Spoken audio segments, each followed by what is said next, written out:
विशिष्ट कालावधी पाणी मारावं लागतं, त्याला ते क्युरिंग होतं आणि ते बांधकाम पक्कं होतं आणि त्याच्यानंतर पुढचं काम करावं लागतं. परंतु तुम्ही सगळे जे कामं प्लॅस्टरपासून सगळे कामं अपूर्ण आहे. मग एवढी घाई का? म्हणजे मला नेरीचं भाषण आठवतं. छत्रपती उदयनराजे भोसले बोलता बोलता बोलून गेले की राजकारण आलं का तुम्हाला छत्रपती शिवाजी महाराज आठवता. आणि खरोखर ते जे बोलले ना ते एकदम योग्य बोलले. तुम्हाला जर करणंच होतं, आपण घर जरी बांधत राहिलो तरी सगळी काळजी घेऊनच बांधत असतो. इथे काय काळजी घेतलेली बघा, पाणी मारणं सुद्धा आवश्यक असतं. पाणी मारलं कुठे तर ते पाणी मारायची सुद्धा देवाला चिंता होती. इंच आपण भिजवू शकलो नाही, परंतु देवाने भिजवून दिलं आणि त्या बांधकामावर सुद्धा पाणी मारून दिलं. म्हणजे देवाला चिंता आहे, पण आपल्याला नाही, आपल्याला फक्त श्रेय लाटायचंच पडलेलं होतं. आणि म्हणून हे सगळं घाईगडबडीमध्ये झालं असं माझं तरी मत आहे. म्हणून ह्या कामामध्ये तुम्ही एवढा प्रशासकीय खर्च करून फक्त वैयक्तिक स्वार्थ साधलं हे सगळ्या जनतेच्या लक्षात आलेले आहे. हे असे कामं व्हायलाच पाहिजे, चांगल्या पद्धतीनं व्हायला पाहिजे अशी आमची प्रामाणिक इच्छा आहे. परंतु त्या प्रामाणिकपणा नसल्यामुळे फक्त श्रेयवादासाठी हे सर्व घाईगडबडीमध्ये झालेलं आहे आणि हे सगळ्या जनतेच्या लक्षात आलेलं आहे. म्हणजे अजूनसुद्धा जर कधी त्यांना करणंच होतं तर मग 30 वर्ष गेले, 30 वर्षापासूनची जर इच्छा होती तर 1 वर्ष लवकर करायचं होतं आणि चांगला भव्य दिव्य कार्यक्रम करायचा होता. सगळ्या शिवप्रेमींना, आंबेडकरवादी सगळ्या लोकांना बोलायला पाहिजे होतं. परंतु ते तसं न करता फक्त श्रेयासाठी घाई गडबडीमध्ये हा कार्यक्रम केलेला आहे. जसं डॉक्टर साहेब बोलले तसे प्रत्येक कार्यक्रमाला आपण समिती नेमतो, त्या समितीमार्फत निमंत्रक वगैरे सगळे नेमून आपण त्यामार्फत कार्यक्रम करतो. परंतु इथे कोणतंही प्रोटोकॉल पाळले गेलेले नाही. प्रोटोकॉल फक्त एकच पाळला गेला की जेणेकरून याचा फायदा, राजकीय फायदा आम्हाला कसा होईल. आता यांनी पुतळे उभारले, पुतळे उभारताना पुतळ्यांबरोबरच त्या महापुरुषांचे विचारसुद्धा आपण जपले पाहिजे, ते विचारांचा सुद्धा प्रचार आणि प्रसार करायला पाहिजे. आता आपण 3 दिवसापासून पाहतोय परतीचा पाऊस जाता जाता धुवाधार दणका देऊन जातोय. कित्येक शेतकऱ्यांचं नुकसान झालेलं आहे. मग त्या शेतकऱ्यांच्या नुकसानीकडे पाहावं हे छत्रपती शिवाजी महाराजांनीच शिकवलेलं आहे. मग तुम्हाला पाहायला टाईम आहे कुठे? आणि आता डॉक्टरांनी एक मुद्दा सांगितला की अवैध धंदे जागोजागी चालू, यांना दिसत नाही का? डॉक्टर साहेब दिसतील कसं? त्यांचं पायथं जामनेरमध्ये थांबायला पाहिजे. आता थांबायला लागलं आहे, आता यदा कदाचित दिसतील तर दिसतील. परंतु ह्या जरी गोष्टी होत असल्या तरी त्यावेळेला ज्या सामान्य जनतेशी निगडीत गोष्टी आहेत, ज्या महत्त्वाच्या गोष्टी आहेत, त्यांचासुद्धा विचार करायला पाहिजे. आता 4 दिवसापासून 4-5 दिवसापासून पाऊस चालू आहे. सोयाबीन, मका, कपाशी सगळ्यातच नुकसान होतं आहे. परंतु काही पाहणी नाही, काही प्रशासनाला काही आदेश नाही की तुम्ही पंचनामे करा का काय. म्हणजे तो शेतकरी आजसुद्धा आपण जर विचार केला, मला 100 फोन आले असते की सर माझं असं नुकसान झालं, बेटावर चालव आणि नदीने पाणी घेतलं नाही तर माझ्या शेतातून पाणी गेलं आणि पूर्ण शेत धुवून गेलं. म्हटलं तू तलाट्याला फोडला, पंचनामा करून घ्या, आपण पुढे पाहू. म्हणजे अशा ज्या गोष्टी असतात जनतेचे अश्रू पुसण्याचे, ते केले जात नाही. फक्त पुतळे उभारून आपला फक्त उदो कसा करून घ्यायचा आणि श्रेय कसं घ्यायचं याच्यासाठीच आज सगळा प्रयत्न झालेला आहे. आणि म्हणून हे जनतेच्या सुद्धा लक्षात आलेले आहे. आपण किती मांजर डोळे मिटून दूध पित असली तरी जनता पाहत असते, सगळं जग पाहत असतं. तसं त्यांनी कितीही आत्मीयता दाखवली की मला या महापुरुषांबद्दल प्रेम होतं म्हणून मी उभारलं. प्रेम होतं, उभारला, आनंदाचा विषय. परंतु योग्य पद्धतीने उभारला जायला पाहिजे एवढीच आमची अपेक्षा होती. आणि त्यामध्ये सगळ्यांना सहभागी करून घेणं हा सगळ्यात महत्त्वाचा मुद्दा होता. आणि ह्या पुतळ्यांबरोबरच जरा मतदारसंघाकडेही लक्ष द्यावं आणि मतदारांच्या काय काय भावना आहेत, त्यांच्या काय अडीअडचणी तेही समजून घ्याव्या एवढीच अपेक्षा व्यक्त करतो. पत्रकार परिषदेला उपस्थित सर्व पत्रकार बांधव, प्रिंट मीडिया, सर्वात प्रथम मी तुमचे राष्ट्रवादी काँग्रेस पार्टी जामनेर तालुक्याच्या वतीने हार्दिक स्वागत करतो, सर्वांचे आभार मानतो. पत्रकार परिषद घेण्यामागचं आजचं कारण असं, 2 दिवसापूर्वी आपल्या जामनेर शहरामध्ये छत्रपती शिवाजी महाराज, डॉक्टर बाबासाहेब आंबेडकर यांचं पुतळ्याचं अनावरण या ठिकाणी करण्यात आलं.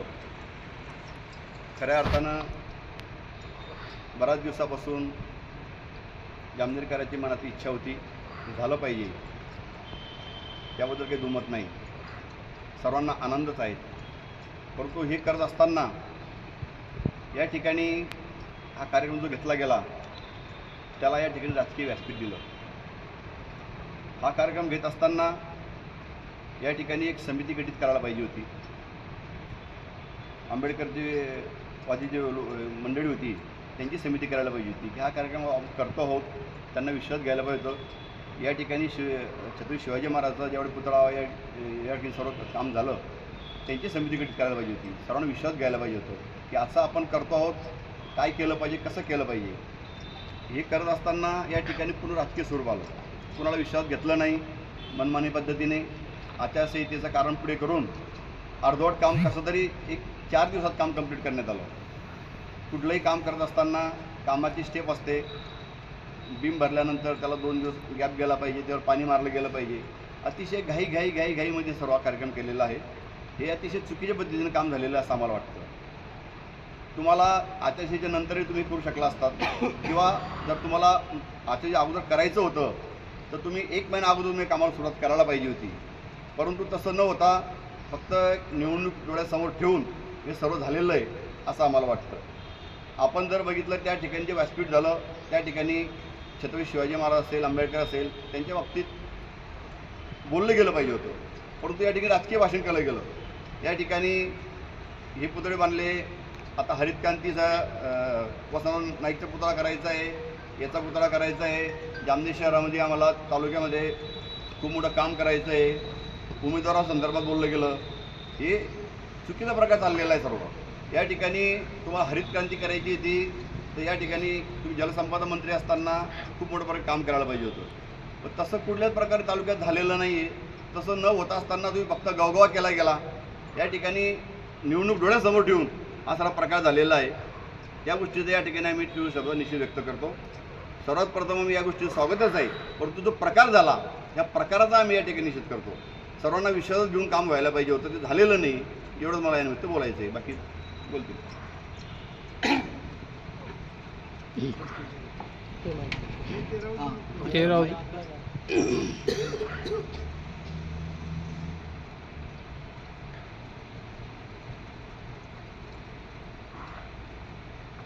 नमस्कार.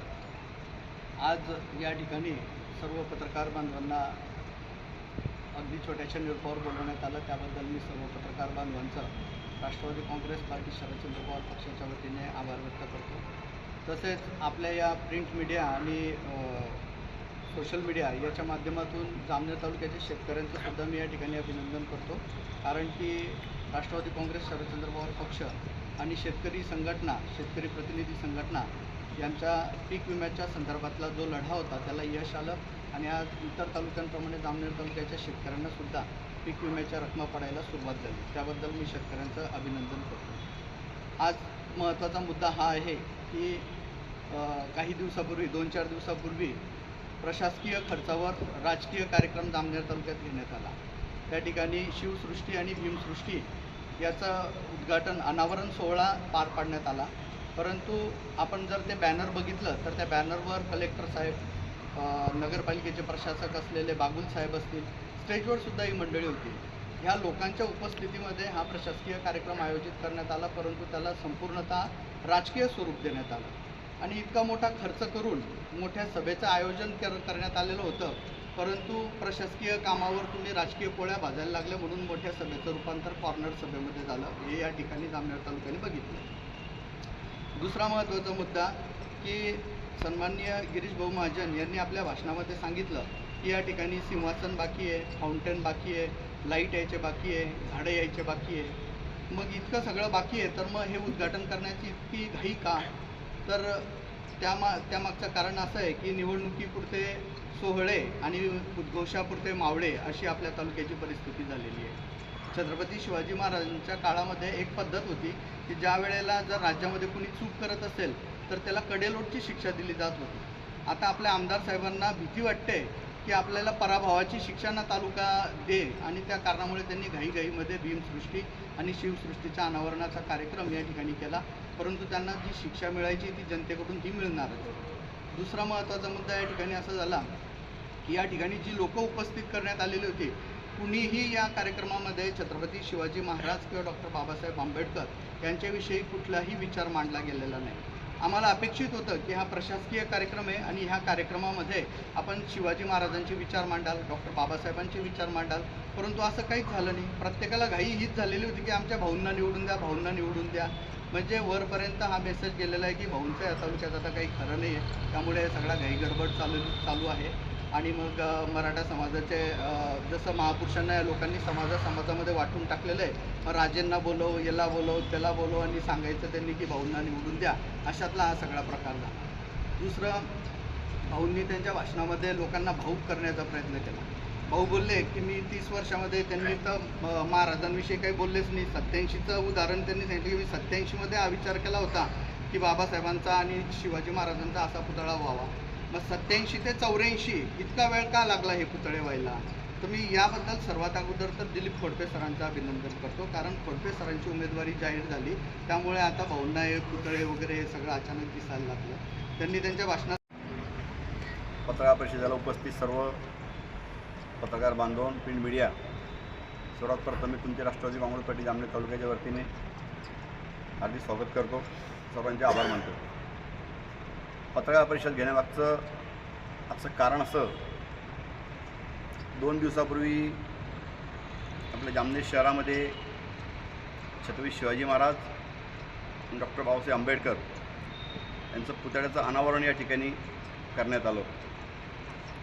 खऱ्या अर्थानं बऱ्याच दिवसापासून जामनेरकरांची मनात इच्छा होती, झालं पाहिजे, त्याबद्दल काही दुमत नाही, सर्वांना आनंदच आहे. परंतु हे करत असताना या ठिकाणी हा कार्यक्रम जो घेतला गेला त्याला या ठिकाणी राजकीय व्यासपीठ दिलं. हा कार्यक्रम घेत असताना या ठिकाणी एक समिती गठीत करायला पाहिजे होती. आंबेडकरची वादी जी मंडळी होती त्यांची समिती करायला पाहिजे होती की हा कार्यक्रम करतो आहोत, त्यांना विश्वास घ्यायला पाहिजे होतं. या ठिकाणी छत्रपती शिवाजी महाराजांचा ज्यावेळी पुतळा या ठिकाणी सर्व काम झालं, त्यांची समिती गठीत करायला पाहिजे होती. सर्वांना विश्वास घ्यायला पाहिजे होतं की असं आपण करतो आहोत, काय केलं पाहिजे, कसं केलं पाहिजे. हे करत असताना या ठिकाणी पूर्ण राजकीय स्वरूप आलं. कुणाला विश्वास घेतलं नाही, मनमानी पद्धतीने आचारसंहितेचं कारण पुढे करून अर्धवट काम कसं तरी 4 दिवसात काम कंप्लीट करण्यात आलं. कुठलंही काम करत असताना कामाची स्टेप असते, बीम भरल्यानंतर त्याला 2 दिवस गॅप गेला पाहिजे, त्यावर पाणी मारलं गेलं पाहिजे. अतिशय घाईमध्ये सर्व कार्यक्रम केलेला आहे. हे अतिशय चुकीच्या पद्धतीने काम झालेलं असं आम्हाला वाटतं.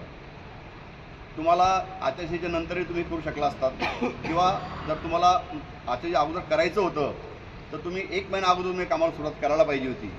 परंतु तसं न होता फक्त निवडणूक डोळ्यासमोर ठेवून हे सर्व झालेलं आहे असं आम्हाला वाटतं.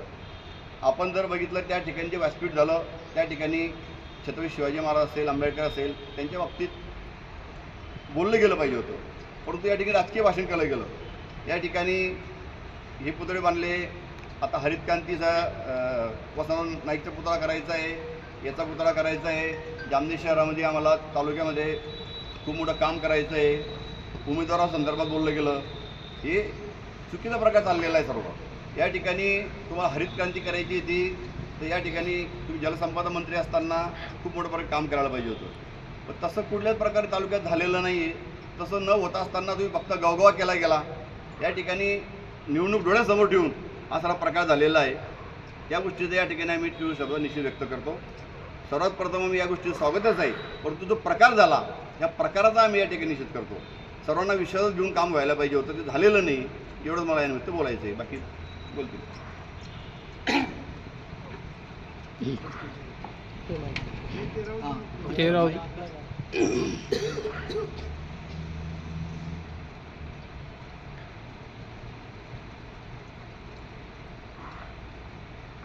नमस्कार. आज या ठिकाणी सर्व पत्रकार बांधवांना अगदी छोट्याशा निरोपावर बोलवण्यात आलं, त्याबद्दल मी सर्व पत्रकार बांधवांचा राष्ट्रवादी काँग्रेस पार्टी शरदचंद्र पवार पक्षाच्या वतीने आभार व्यक्त करतो.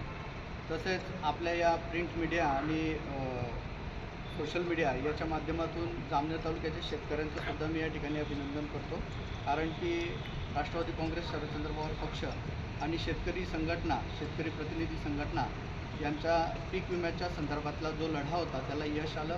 आणि आज इतर तालुक्यांप्रमाणे जामनेर तालुक्याच्या शेतकऱ्यांना सुद्धा पीक विम्याच्या रकमा पडायला सुरुवात झाली. त्याबद्दल मी शेतकऱ्यांचं अभिनंदन करतो. आज महत्त्वाचा मुद्दा हा आहे की काही दिवसापूर्वी 2-4 दिवसापूर्वी प्रशासकीय खर्चावर राजकीय कार्यक्रम जामनेर तालुक्यात घेण्यात आला. त्या ठिकाणी शिवसृष्टी आणि भीमसृष्टी याचं उद्घाटन अनावरण सोहळा पार पाडण्यात आला. परंतु आपण जर ते बॅनर बघितलं तर त्या बॅनरवर कलेक्टर साहेब, नगरपालिकेचे प्रशासक असलेले बागुल साहेब असतील, स्टेजवर सुद्धा ही मंडळी होती. ह्या लोकांच्या उपस्थितीमध्ये हा प्रशासकीय कार्यक्रम आयोजित करण्यात आला, परंतु त्याला संपूर्णतः राजकीय स्वरूप देण्यात आलं आणि इतका मोठा खर्च करून मोठ्या सभेचं आयोजन करण्यात आलेलं होतं. परंतु प्रशासकीय कामावर तुम्ही राजकीय पोळ्या भाजायला लागल्या म्हणून मोठ्या सभेचं रूपांतर कॉर्नर सभेमध्ये झालं, हे या ठिकाणी जामनेर तालुक्याने बघितलं. दुसरा महत्त्वाचा मुद्दा की सन्माननीय गिरीश भाऊ महाजन यांनी आपल्या भाषणामध्ये सांगितलं की या ठिकाणी सिंहासन बाकी आहे, फाउंटेन बाकी आहे, लाईट यायचे बाकी आहे, झाडं यायचे बाकी आहे. मग इतकं सगळं बाकी आहे तर मग हे उद्घाटन करण्याची इतकी घाई का? तर त्यामागचं कारण असं आहे की निवडणुकीपुरते सोहळे आणि उद्घोषापुरते मावळे अशी आपल्या तालुक्याची परिस्थिती झालेली आहे. छत्रपती शिवाजी महाराजांच्या काळामध्ये एक पद्धत होती की ज्या वेळेला जर राज्यामध्ये कुणी चूक करत असेल तर त्याला कडेलोटची शिक्षा दिली जात होती. आता आपल्या आमदार साहेबांना भीती वाटते की आपल्याला पराभवाची शिक्षा ना तालुका दे आणि त्या कारणामुळे त्यांनी घाईघाईमध्ये भीमसृष्टी आणि शिवसृष्टीच्या अनावरणाचा कार्यक्रम या ठिकाणी केला. परंतु त्यांना जी शिक्षा मिळायची ती जनतेकडून ती मिळणारच. दुसरा महत्त्वाचा मुद्दा या ठिकाणी असा झाला की या ठिकाणी जी लोक उपस्थित करण्यात आलेली होती, कुणीही या कार्यक्रमामध्ये छत्रपती शिवाजी महाराज किंवा डॉक्टर बाबासाहेब आंबेडकर यांच्याविषयी कुठलाही विचार मांडला गेलेला नाही. आम्हाला अपेक्षित होतं की हा प्रशासकीय कार्यक्रम आहे आणि ह्या कार्यक्रमामध्ये आपण शिवाजी महाराजांचे विचार मांडाल, डॉक्टर बाबासाहेबांचे विचार मांडाल, परंतु असं काहीच झालं नाही. प्रत्येकाला घाई हीच झालेली होती की आमच्या भाऊंना निवडून द्या, भाऊंना निवडून द्या. म्हणजे वरपर्यंत हा मेसेज गेलेला आहे की भाऊंचं या तालुक्यात आता काही खरं नाही आहे, त्यामुळे सगळा घाईगडबड चालू आहे. आणि मग मराठा समाजाचे जसं महापुरुषांना या लोकांनी समाजामध्ये वाटून टाकलेलं आहे, मग राजेंना बोलव, याला बोलव, त्याला बोलव आणि सांगायचं त्यांनी की भाऊंना निवडून द्या, अशातला हा सगळा प्रकार झाला. दुसरं, भाऊंनी त्यांच्या भाषणामध्ये लोकांना भाऊक करण्याचा प्रयत्न केला. भाऊ बोलले की मी 30 वर्षामध्ये त्यांनी तर महाराजांविषयी काही बोललेच नाही. 87चं उदाहरण त्यांनी सांगितलं की मी 87मध्ये हा विचार केला होता की बाबासाहेबांचा आणि शिवाजी महाराजांचा असा पुतळा व्हावा. मग 87 ते 84 इतका वेळ का लागला हे पुतळे व्हायला? तर मी याबद्दल सर्वात अगोदर तर दिलीप खोडपे सरांचं अभिनंदन करतो, कारण खोडपे सरांची उमेदवारी जाहीर झाली, त्यामुळे आता भाऊंना हे पुतळे वगैरे हे सगळं अचानक दिसायला